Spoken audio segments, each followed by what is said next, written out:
नमस्कार, हिमाचल खबरनामा में आपका स्वागत है। मैं हूं कैलाश वर्मा। सबसे पहले नजर डालते हैं कुछ खास सुर्खियों पर।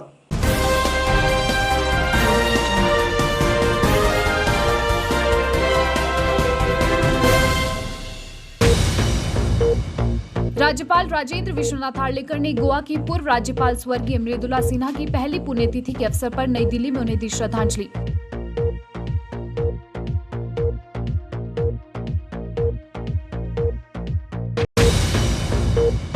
राज्यपाल राजेंद्र विश्वनाथ आर्लेकर ने नई दिल्ली में केंद्रीय सड़क परिवहन एवं राजमार्ग मंत्री नितिन गडकरी से की भेंट।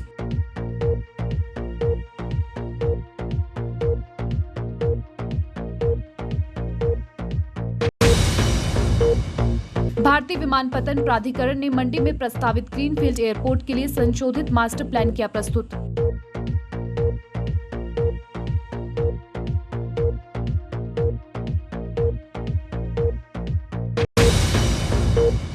शिमला के डाउनडेल में हुए दर्दनाक हादसे में कांग्रेस ने वन विभाग व सरकार की कार्यप्रणाली पर उठाए सवाल।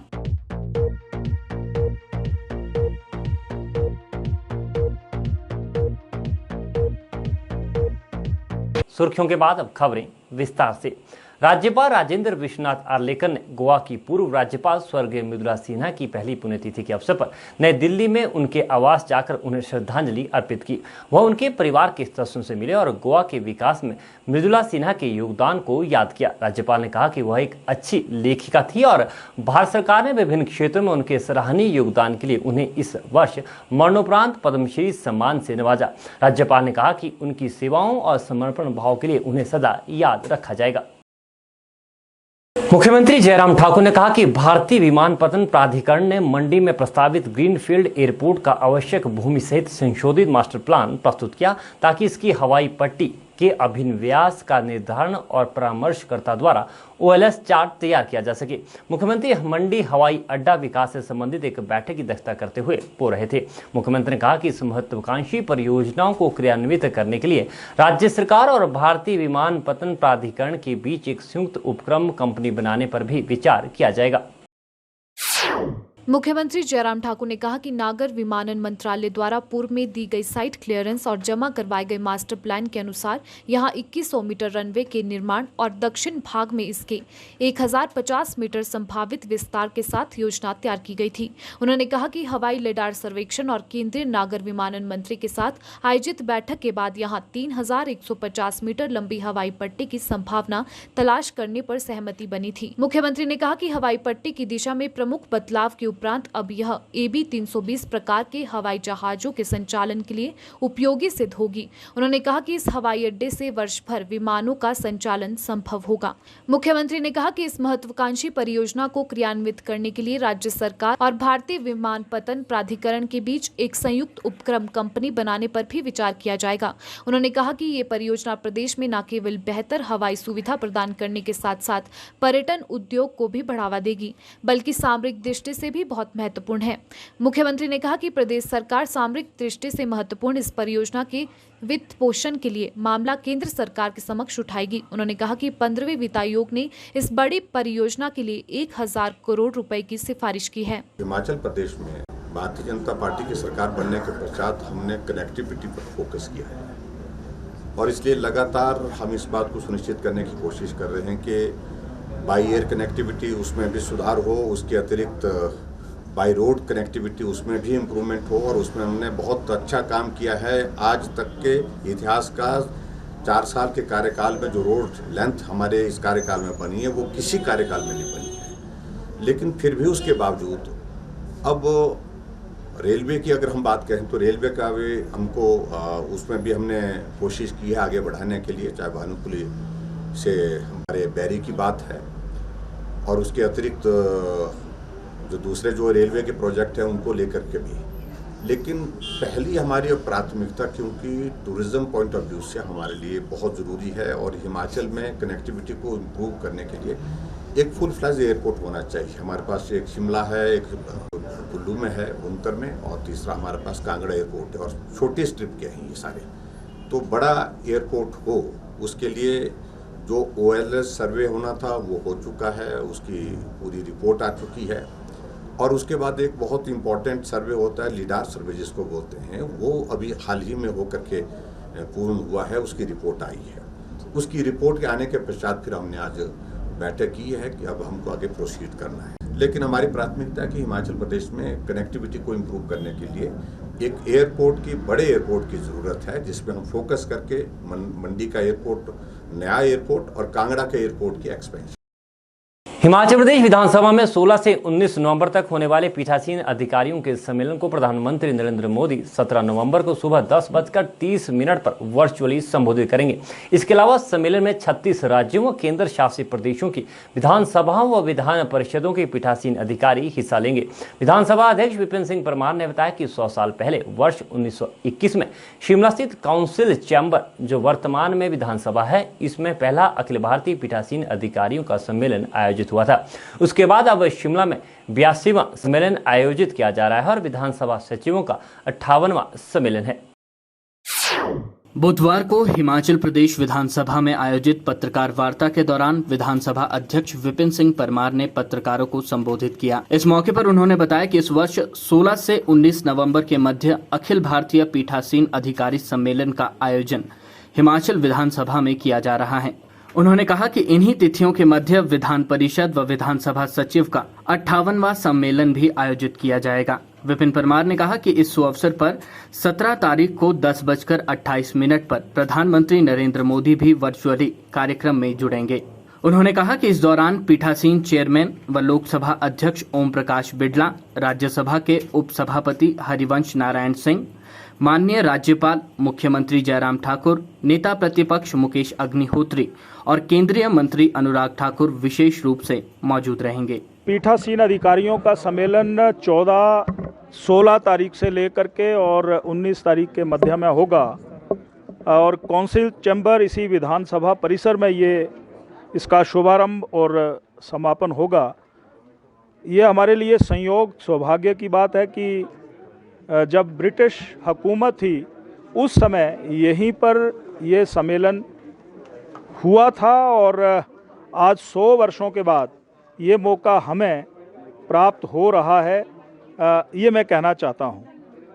दूसरा मैं ये कहना चाहता हूँ कि इस स्पीकर कॉन्फ्रेंस में विधायी कार्यों के बारे में, लेजिस्लेशंस के बारे में, जो हमारी परंपराएं हैं, मर्यादाएं हैं, लोकतंत्र को कैसे मजबूत किया जाए, यहाँ एजेंडा निर्धारित लोकसभा के द्वारा रखा जाता है और उसके ऊपर पीठासीन जो हमारे या जो अपेक्षित जो पीठासीन अधिकारी हैं या उप पीठासीन अधिकारी हैं वो चर्चा में हिस्सा लेते हैं और ये मैं कहना चाहता हूँ। 17 तारीख को 10:28 पर प्रधानमंत्री जी श्री नरेंद्र मोदी साहब सीधा जुड़ेंगे, वर्चुअली जुड़ेंगे और उनका हमें मार्गदर्शन प्राप्त होगा। इसके अलावा श्री ओम बिड़ला जी की अध्यक्षता में ये कार्यक्रम संपन्न होगा। यहाँ श्री जयराम ठाकुर जी, हिमाचल प्रदेश के मुख्यमंत्री, उपस्थित रहेंगे। श्री जो हमारे राज्यपाल जी हैं वो उपस्थित रहेंगे। श्री अनुराग ठाकुर जी इसमें उपस्थित रहेंगे और हमने इस विधानसभा के सभी सदस्यों को निमंत्रण भेज दिया है कि वो भी इस ऐतिहासिक पल में वो साक्षी बने, वो उपस्थित रहें। लोकसभा और राज्यसभा के तमाम जो हमारे एमपीज़ हैं उनको भी हमने निमंत्रण भेजा है। हिमाचल प्रदेश में करीब 21 माह बाद छोटे बच्चों के लिए स्कूल खोल दिए गए हैं। राजधानी शिमला के सरकारी व निजी स्कूलों में तीसरी से 7वीं कक्षा के बच्चों की कक्षाएं शुरू हो गई है। शहर के स्कूलों में पहले दिन तीसरी से लेकर 7वीं कक्षा तक के बच्चे कम संख्या में स्कूल पहुंचे। स्कूल खुलने पर बच्चे काफ़ी खुश नजर आए। बता दें कि स्कूल प्रशासन ने कैबिनेट फैसले के बाद ही अपने स्कूल में कक्षाओं को लेकर तैयारियां शुरू कर दी थी। कक्षाएं शुरू होने से पहले सभी स्कूलों को सैनिटाइज किया गया। माइक्रो प्लान के आधार पर कक्षाओं में विद्यार्थी बिठाए गए। स्कूल गेट पर थर्मल स्क्रीनिंग से तापमान जांचा गया। विश्व में फैले कोरोना संकट के बाद जिंदगी कुछ थम सी गई थी, लेकिन अब कोविड वैक्सीनेशन और कोविड गाइडलाइंस के चलते जिंदगी कुछ पटरी पर उतरने लगी है। हिमाचल प्रदेश में बुधवार को तीसरी कक्षा से 12वीं तक के सभी बच्चे एक साथ स्कूल पहुंचे। राजधानी शिमला के राजकीय उच्च पाठशाला विकास नगर में छठी और 7वीं कक्षा के बच्चे स्कूल पहुंचे, जिसके चलते विद्यालय परिसर में बच्चों की सुरक्षा को देखते हुए और सरकार के निर्देशानुसार सैनिटाइजेशन, सोशल डिस्टेंस और फेस मास्क का विशेष ध्यान रखा जा रहा है। हालांकि कक्षा में बच्चों की संख्या कम रही, लेकिन मीडिया से बात करते हुए बच्चों ने स्कूल खुलने पर अपनी खुशी जाहिर की। बच्चों ने कहा कि ऑनलाइन पढ़ाई में उन्हें बेहद समस्याओं का सामना करना पड़ा। ऑनलाइन क्लासेस में काफ़ी बच्चों को काफ़ी दिक्कत आई। किसी के पास फ़ोन नहीं थे, किसी के पास सिग्नल नहीं थे, किसी के पास नेट नहीं थे और काफ़ी गरीब बच्चे कभी मजबूर थे और कई बच्चे ने शायद किसी के पास ऑनलाइन क्लास न होने के कारण कई बच्चे पढ़ भी नहीं पाए। और मैं बहुत सरकार ने अच्छा फैसला किया है कि स्कूल खोले और कई बच्चों के बहुत अच्छी मतलब ब्लैक बोर्ड अच्छी पढ़ाई हो रही है, मतलब बिना ऑफलाइन। मुझे आज फर्स्ट दिन स्कूल आके बड़ा अच्छा लग रहा है। ऑनलाइन क्लासों में भी बड़ा अच्छा लगता था, थोड़ी सी दिक्कत होती थी। स्कूल आके आज बड़ा अच्छा लग रहा है। विद्यालय की मुख्य अध्यापिका राकेश कुमारी ने मीडिया से बात करते हुए बताया कि सरकार द्वारा दिए गए निर्देशों का पालन सख्ती के साथ किया जा रहा है। उन्होंने कहा कि सभी टीचर पढ़ाई के साथ साथ बच्चों की सुरक्षा का भी ध्यान रख रहे हैं। आज से 6th और 6th 7th के स्कूल खुले हैं। 7th 8th 9th 10th के ऑलरेडी खुल चुके थे। जो कोविड नियमों की डायरेक्शन आई है, हमारे को SOP आई है डायरेक्टरेट से या कहीं से भी डिजास्टर उससे, वो हम पूरा उसको फॉलो कर रहे हैं। जैसे सोशल डिस्टेंसिंग मेन तो 3 है, आपकी मास्क पहनना है, बच्चों को सैनिटाइज करना है, सुबह टेम्परेचर नोट करना है, इसका हम पूरा ध्यान रख रहे हैं। पूरा जो भी मतलब SOP है उसको हम फॉलो कर रहे हैं। वहीं राजकीय उच्च पाठशाला चौड़ा मैदान में भी बच्चे विद्यालय पहुंचे। इस दौरान विद्यालय परिसर में सुरक्षा दृष्टि व सरकारी दिशा निर्देशों के मद्देनजर थर्मल स्कैनिंग, सोशल डिस्टेंस व फेस मास्क का खास ध्यान रखा जा रहा है। इस मौके पर बच्चों ने भी स्कूल खुलने की खुशी मीडिया के समक्ष जाहिर की। मैम बहुत अच्छा लग रहा है, अब अच्छा लग रहा है। मैम मास्क लगा के रख रहे हैं और दूरी कायम कर रहे हैं, सैनिटाइज कर रहे हैं, हाथ धो रहे हैं। घर में हम पहले ना ही हाथ धोते थे ना ही कुछ नहीं, और स्कूल आकर हम मास्क पहन के रखेंगे और दूरी बनाई है और बार बार हाथ धोने हैं और सैनिटाइज भी लगाना है।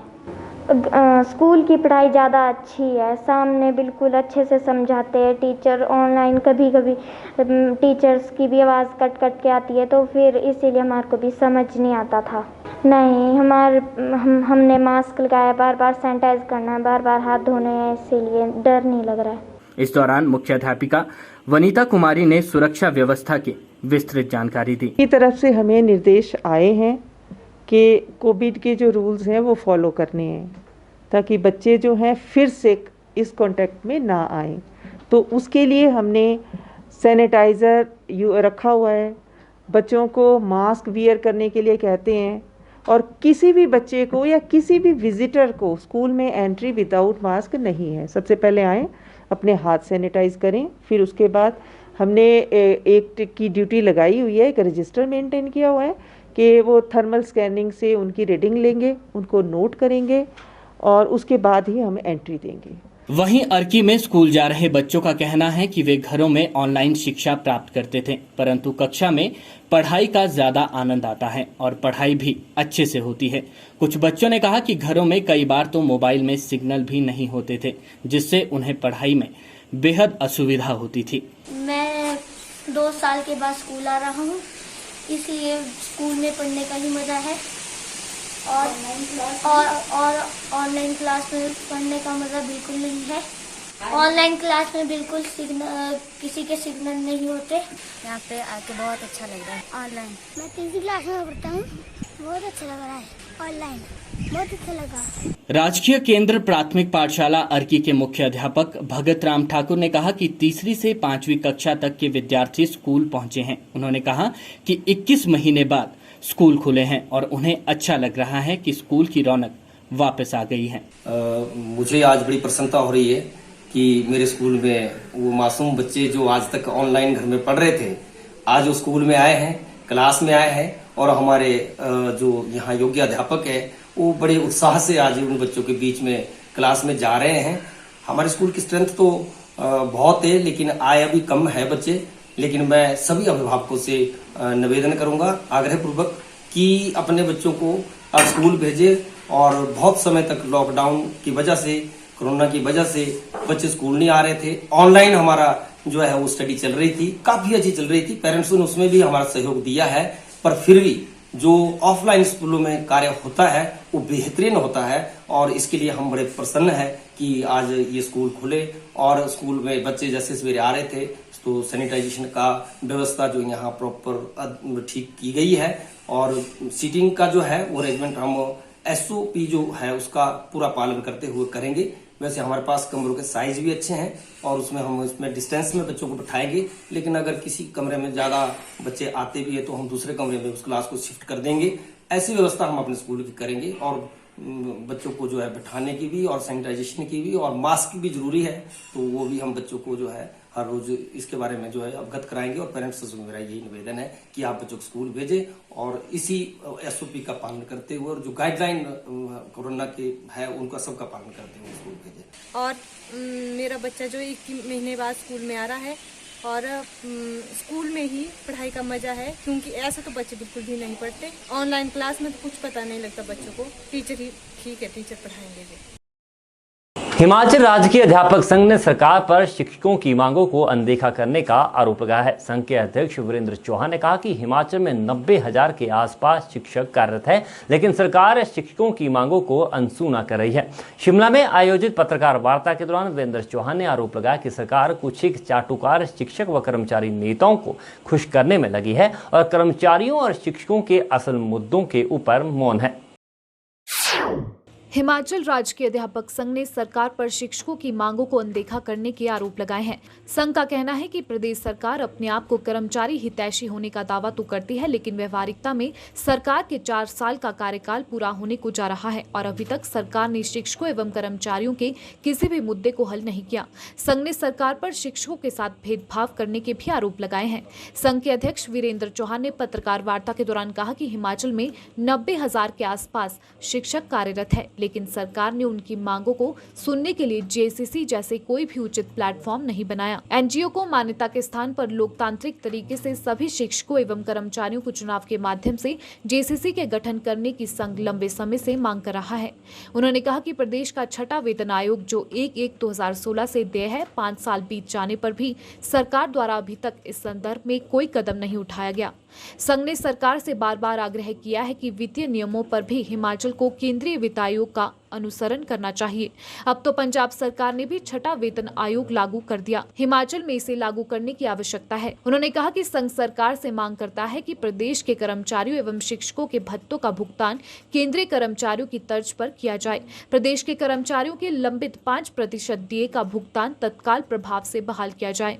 उन्होंने विभाग में खाली पड़े पदों को भरने की भी सरकार से मांग की है। देखिए, आज जो पत्रकार वार्ता की गई है उसमें बहुत लंबे इश्यूज है। 4 साल से हिमाचल सरकार के द्वारा जो कर्मचारियों के प्रति उदासीनता का रवैया था या शिक्षकों के प्रति उदासीनता का रवैया है, उसको लेके हमने, क्योंकि पहले भी इसमें हम माननीय मुख्यमंत्री, शिक्षा मंत्री, सचिव और निदेशक के माध्यम से अपने ज्ञापन देते रहे हैं, तो अभी तक हमारी सुनाई नहीं हुई है। तो 4 साल हो गए हैं, सरकार ने अपनी मैनिफेस्टो में कुछ बातें कही थी, वो भी पूरी नहीं हुई है। तो मजबूरन आज हमें JCC के माध्यम से सरकार को बातें याद दिलाने के लिए यहाँ पे खड़ा होना पड़ा है। तो मैं हिमाचल राजकीय अध्यापक संघ के प्रदेश अध्यक्ष होने के नाते कहना चाहता हूँ कि सरकार को एक तो JCC की बात 4 साल से होती है, 4 साल तक अभी तक नहीं हुई नहीं है।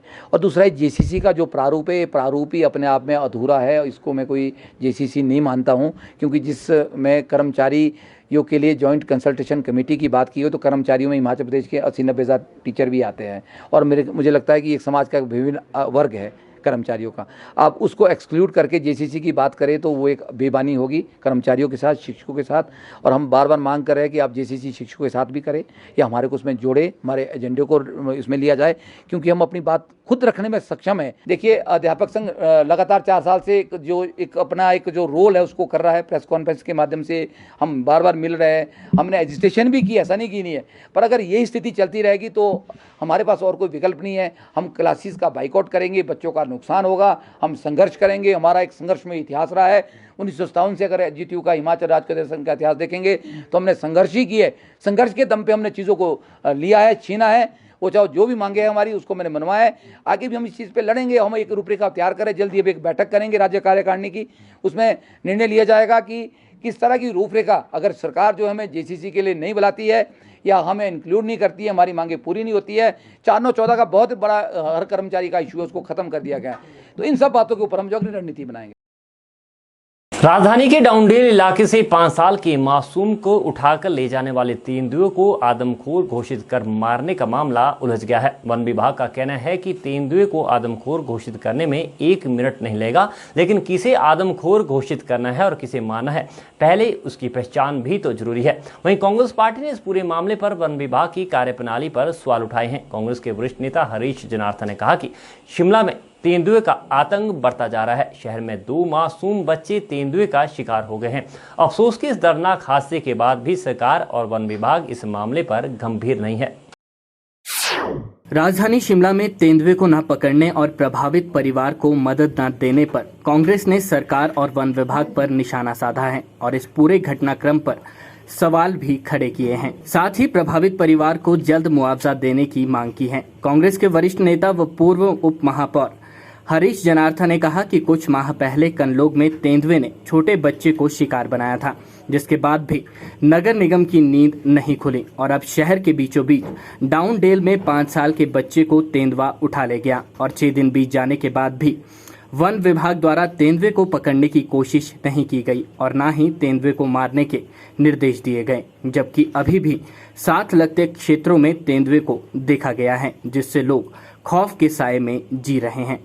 उन्होंने कहा कि वन विभाग को जल्द से जल्द इस तेंदुए को मारने के लिए शूटर जंगलों में भेजने चाहिए ताकि किसी और को ये तेंदुआ अपना शिकार न बना सके। हरीश जनार्दन ने प्रशासन और सरकार के किसी भी नुमाइंदे का पीड़ित परिवार के घर न जाने पर भी सवाल खड़े किए और कहा कि 6 दिन बीत जाने के बाद भी कोई प्रशासन का अधिकारी और सरकार का नुमाइंदा परिजनों से मिलने नहीं गया और न ही कोई आर्थिक मदद दी गई है। ऐसे में शहरवासियों को सुरक्षा देने में ये सरकार गंभीर नजर नहीं आ रही है।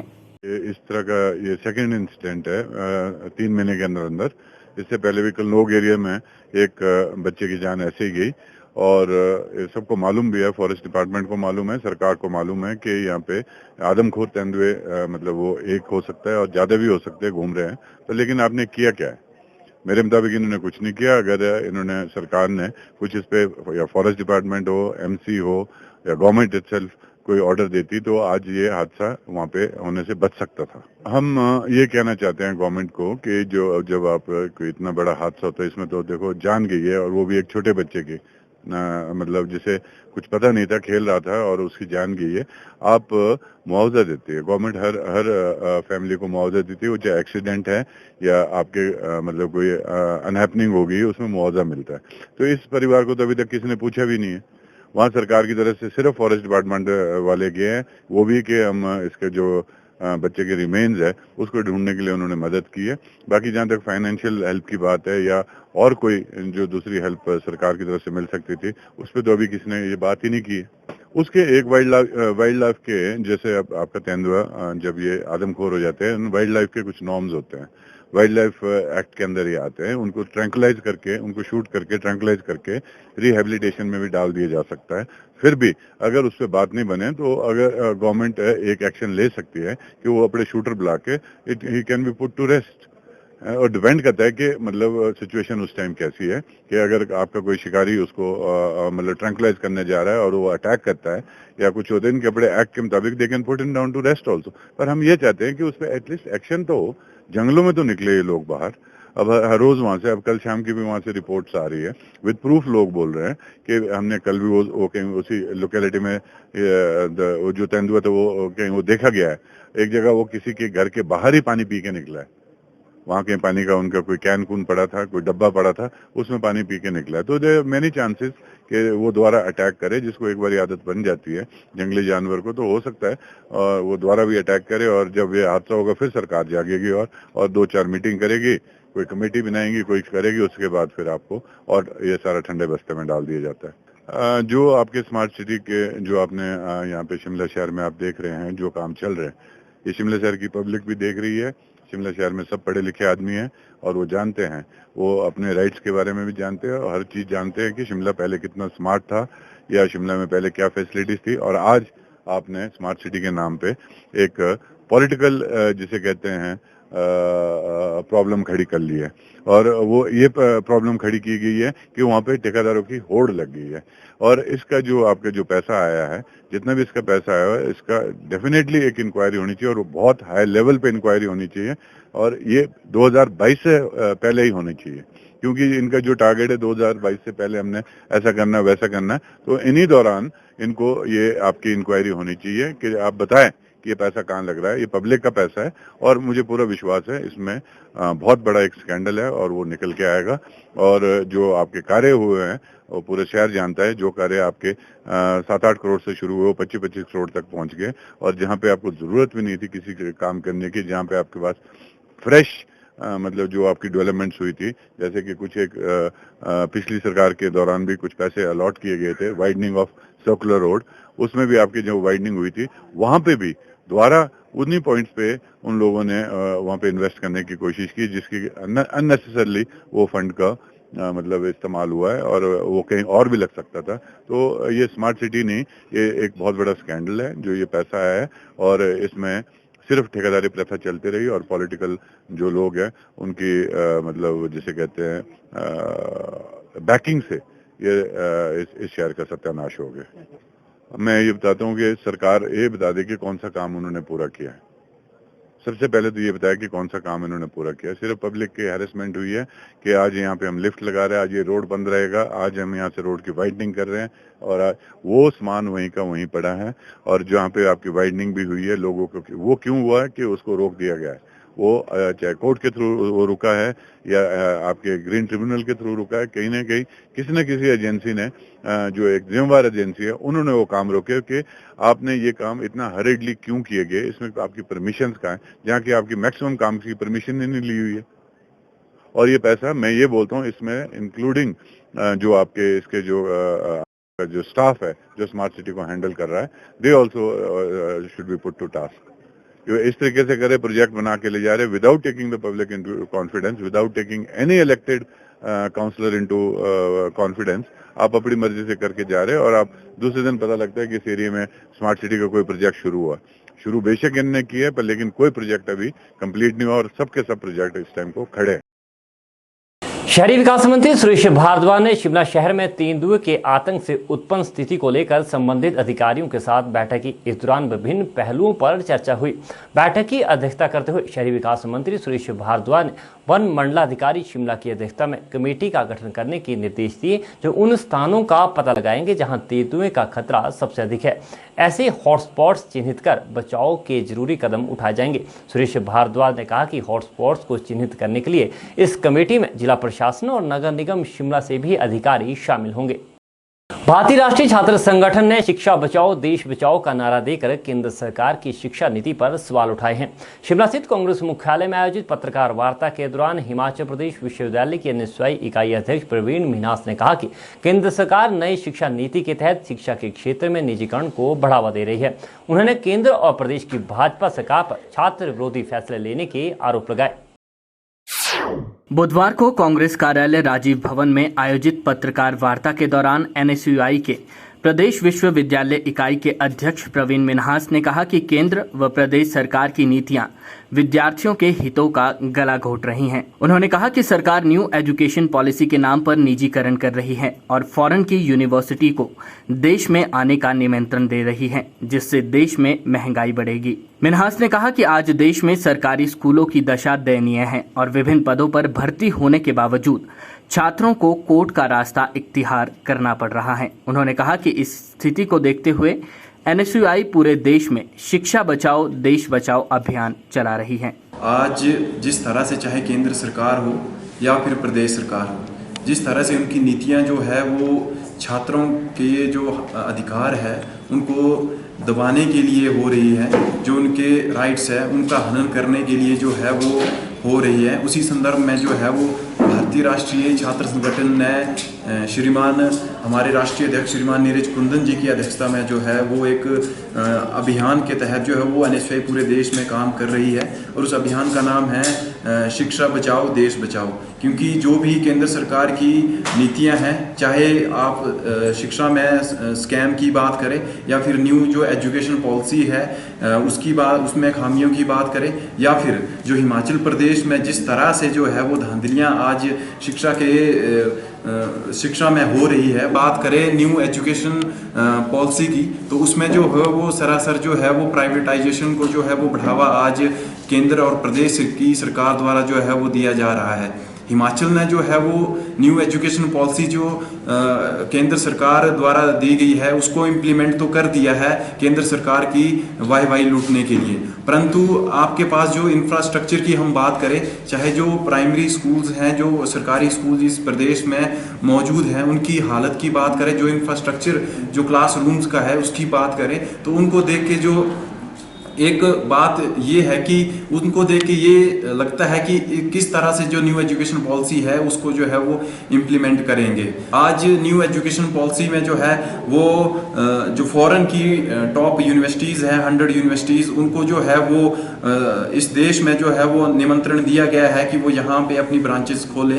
तो जब 2010 में जो है फॉरेन एजुकेशन इंस्टीट्यूशन एक्ट जो है वो पिछली यूपीए सरकार द्वारा जो लाया गया था, तो बीजेपी ने जो है वो सरेआम इसका जो है वो विरोध किया था कि इससे जो है वो प्राइवेटाइजेशन को बढ़ावा मिलेगा और फीस जो है वो बहुत अधिक होगी, जिससे एक आम घर का बच्चा जो है वो इसमें नहीं पढ़ सकता है। जो इस तरह के जो मुद्दे आज प्रदेश में देखने को मिल रहे हैं या देश को में देखने को मिल रहे हैं, इनके खिलाफ जब छात्र जो है वो सड़कों में उतरता है या फिर अपना विरोध दर्ज करता है, तो उन्हें जो है वो विश्वविद्यालय से जो है वो निलंबित किया जाता है। उन्हें जो है वो आप सेडिशन के केस में जो है वो देशद्रोहियों के टैग देके उन्हें जो है वो अपमानित किया जाता है। और इन्हीं मुद्दों को लेकर जो है वो श्रीमान नीरज कुंदन जी की अध्यक्षता में जो है वो शिक्षा बचाओ और देश बचाओ के इस अभियान के तहत पूरे प्रदेश में NSUI जो है वो काम कर रही है। और हिमाचल प्रदेश NSUI ने भी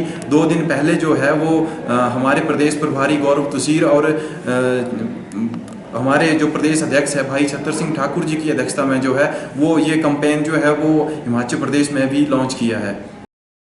शिमला की BCS स्थित एस्पायर एकेडमी ने नीट परीक्षा में बेहतरीन प्रदर्शन करने वाले बच्चों को सम्मानित किया। समारोह में SP शिमला डॉक्टर मोनिका ने बतौर मुख्य अतिथि शिरकत की।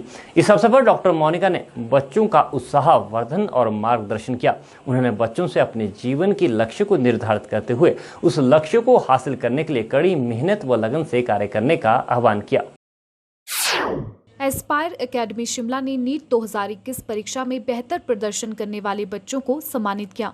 इस समारोह में जहां बच्चों को सम्मानित किया गया, वहीं समारोह के माध्यम से आगामी नीट परीक्षा सत्र के लिए दाखिल हुए बच्चों का उत्साहवर्धन व मार्गदर्शन किया।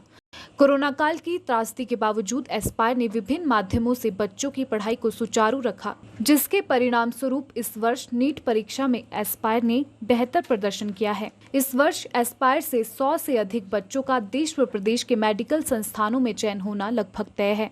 उल्लेखनीय है कि इस वर्ष एस्पायर संस्थान में 2 बच्चों ने बायोलॉजी विषय में 100% यानी 360 अंकों में से 360 अंक प्राप्त किए, जो संस्थान के शिक्षकों और बच्चों के अथक प्रयासों को दर्शाता है। वहीं संस्थान के छात्रों ने अपनी इस सफलता का श्रेय संस्थान के अध्यापकों को दिया है। एक तो जो अब वाले बैचेज है सारे वो कोविड पेंडेमिक जैसे चल रहा है, तो उन्हें ज़्यादा रिस्पॉन्सिबल बनना पड़ेगा और उनको अच्छे गाइडेंस और मेंटरशिप की काफ़ी ज़रूरत है। और जितना हो सके डिस्ट्रैक्शन वगैरह से दूर रहें, क्योंकि कुछ ही टाइम है मतलब जो स्टडीज़ का है, तो अच्छी तरह से इसको अच्छी तरह से यूज़ करें, यूटिलाइज करें। ये जो जर्नी है ये काफ़ी हार्ड रहती है, क्योंकि साथ साथ पढ़ना भी चला हुआ है, तो इस वजह से जो पढ़ना है वो थोड़ा मुश्किल हो जाता है, बट कोचिंग की हेल्प की वजह से ये ईजी रहता है। एस्पायर के बारे में यही कहूँगी कि यहाँ के नॉन टीचिंग और टीचिंग को कोई भी स्टाफ हो वो बहुत ही सपोर्टिव है, हेल्पफुल है और हमारी उन्हें बहुत ही मदद की है इस पूरी जर्नी में, और अगर वो नहीं होते तो बिल्कुल भी नहीं हो पाता। कोरोना के टाइम पढ़ना थोड़ा सा टफ था क्योंकि ऑफलाइन क्लासेस बेटर रहती है ऑनलाइन क्लासेस से, बट फिर भी एस्पायर का काफ़ी सपोर्ट रहा और ऑनलाइन टेस्ट रहे हमेशा, बहुत सारे टेस्ट देने की वजह से प्रैक्टिस ऑलमोस्ट उतनी होगी जितनी ऑफलाइन में हुआ करती थी।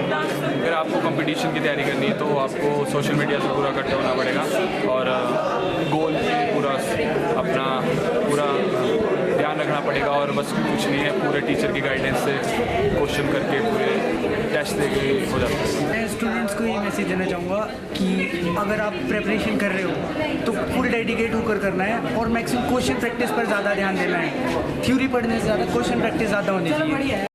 इस समारोह में एसपी शिमला डॉक्टर मोनिका भुडुंगरू बतौर मुख्य अतिथि मौजूद रही। अपने संबोधन में एसपी शिमला ने बच्चों से अपने अनुभव साझा किए व बच्चों का उत्साह वर्धन किया। उन्होंने गीता का उल्लेख करते हुए निष्काम कर्म के लिए बच्चों को प्रेरित किया। अपनी जिंदगी के लिए बस you give yourself 5 minutes, you close your eyes and you dream कि मैं अगले 10 साल बाद कहाँ होंगी या कहाँ होगा, क्या देखना चाहता हूँ, क्या करते हुए खुद को देखना चाहता हूँ या देखना चाहती हूँ। एंड इट्स वेरी इंपॉर्टेंट कि आपको वहां तक पहुंचने के लिए जो जो चीजें करनी है उसके डिसीजंस आपको आज लेने हैं। यू कैन नॉट एक्सपेक्ट कि आज मैं कोई एक डिसीजन लूं और वहां तक पहुंच जाऊं। जैसे उन्होंने बोला कि बहुत सारे डिस्ट्रैक्शंस होते हैं, we keep waiting for that two smileys, right, everything goes side by side, but you need to know कि आपको आज मैं क्या डिसीजन लूंगी। मेनी पीपल गो इनटू, क्योंकि आपकी एज ऐसी है, you know, early 20s and late teens is the age जब we get exposed to the whole world, हमें पता चलता है कि दुनिया में क्या क्या है। And it's very important to stay curious, आप experiment करिए, but keep that mind, keep that goal कि 10 साल के बाद मैं खुद को यहाँ देखना चाहती हूँ। Without that you will never be able to reach there. We are not just the talent which we are, not just the facts what we are, not just कि मैं कहाँ पैदा हुई थी, किस घर में पैदा हुई हूँ, किस जगह में पैदा हुई हूँ या किस तरीके का टैलेंट है। It depends on the decisions you take. The decision you take makes or breaks you, right? वहीं एस्पायर के एमडी योगेंद्र कुमार मीना ने परीक्षा में बेहतरीन प्रदर्शन करने वाले बच्चों और उनके अभिभावकों को बधाई दी और इस सफलता का श्रेय बच्चों और शिक्षकों के साझा प्रयासों को दिया। जैसे अभी जो नीट का एग्जाम है उसका रिजल्ट आया है, तो उसमें हम लोगों का है कि जो ट्रेंड देख रहे हैं उसके अकॉर्डिंग हमें लग रहा है कि 75 बच्चा जो है जनरल कैटेगरी से जाएगा और एटलीस्ट 28 के आसपास बच्चा ऑल अदर कैटेगरी से निकालेगा। तो हम एक्सपेक्ट कर रहे हैं कि ओनली एस्पायर से, जो कि बहुत ही हिस्टोरिकल रहा है रिजल्ट, 100+ MBBS सिलेक्शंस, जो कि 100+ डॉक्टर्स हमारे बन रहे हैं। और ये है इसमें एक जो अच्छी बात है कि हमारे पास 300 बच्चा था, तो 35% अराउंड 35% हमारा रिजल्ट है। 1/3 से ज़्यादा बच्चा जो है हमारा वो नीट का क्वालिफिकेशन कर रहा है, बेसिकली डॉक्टर बनेगा। तो आप बोल सकते हो कि every third aspirant is a doctor. Himachal खबरनामा के संग में इतना ही। नमस्कार।